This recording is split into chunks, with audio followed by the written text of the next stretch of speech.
When this shift comes, when you align yourself with life, which is now, and that now has a depth to it, and that now is more than what's happening in the now, that now is the essence of who you are, that now is consciousness, that now is the space in which everything happens. It's the underlying intelligence behind the manifestation of phenomenal existence. There's an underlying field of intelligence that connects everything, and you are only an aspect of that.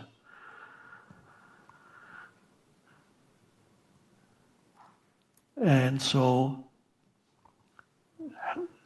it is much more likely that helpful circumstances will arise and solve your problems than if you're resisting what is, then you really have to struggle.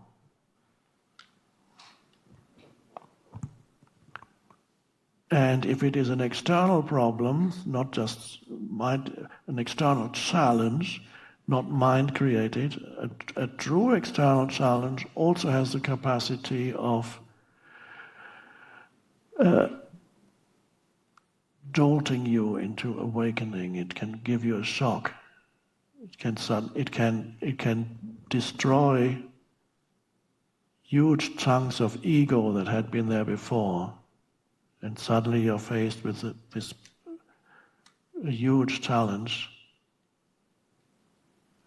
And people have gone through spiritual awakening only sometimes, even without ever having come into contact with any spiritual teaching, purely because the ego got burned up through enormous suffering in the face of challenge. And then the next state was suffering drove them into surrender, total acceptance, no more complaining, no complaining entity. It burned up the ego in them. Suffering, intense suffering can burn up the ego. There are some people in prisons, a few, I don't know how many, who have, of course there are some people who are in prison falsely accused and condemned, and others have done very bad things in states of complete unconsciousness. And there are some people in prison who are in for life or even on death row, and they, through the suffering ultimately self-inflicted, the karmic retribution that came to them, the suffering of either knowing I'm never going to get out of here, or death is awaiting. That suffering, for example, imagine, I'm never going to get out of this prison. That's what they tell me. I'm never going to, never. So you project yourself into this unending, dreadful future, and it's dreadful suffering. Your entire life is a total failure. I'm totally messed up, and I'm messed up completely. I did that. It's so painful, and every day I have to think about that. What could be more awful than? And then after dreadful suffering, something inside happens, and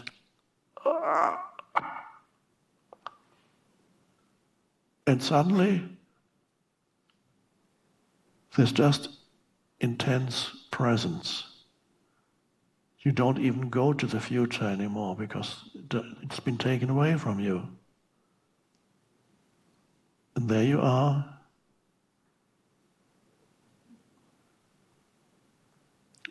the egoic identity completely burned away through suffering.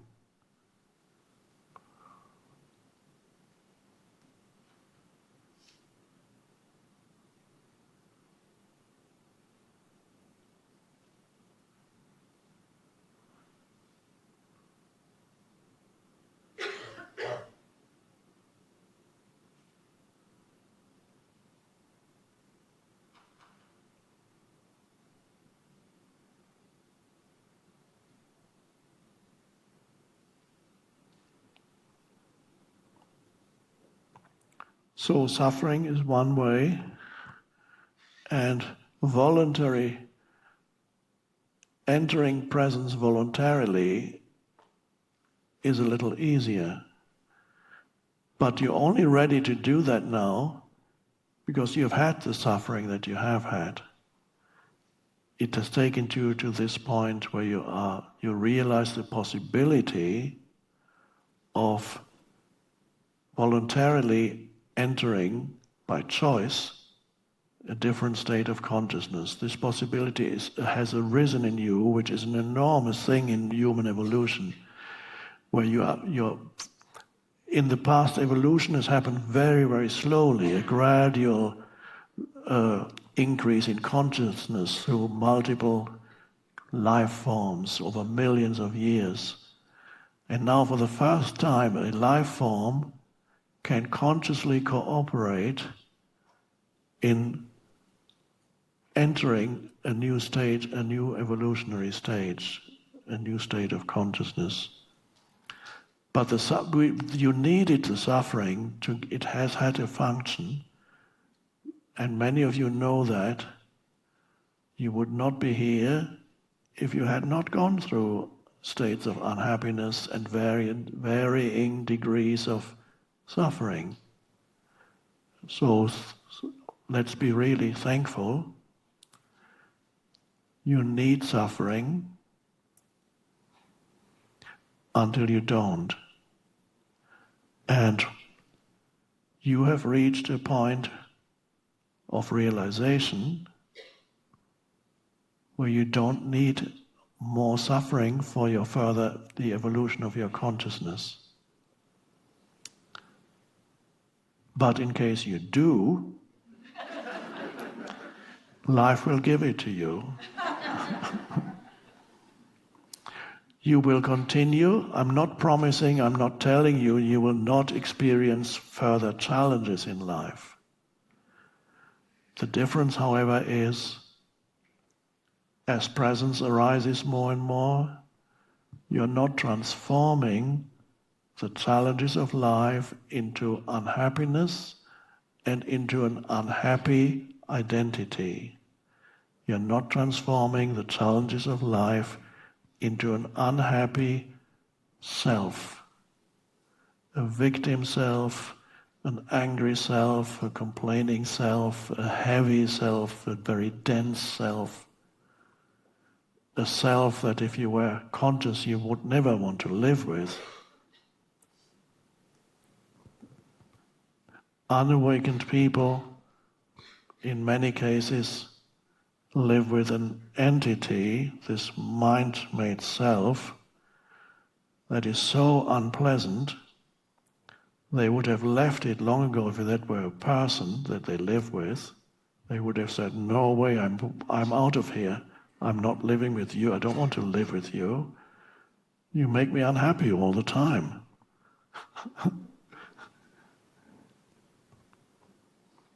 And in a way, many of you have reached that point where you realized something else is possible. There is another way.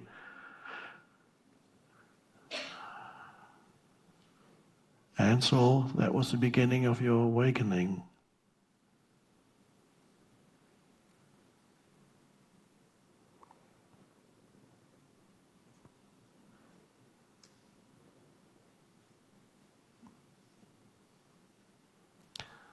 So before we break for a little break,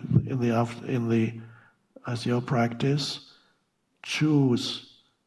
They don't have to be long. brief moments of either when you're contemplating or when you're doing things, pure aware presence.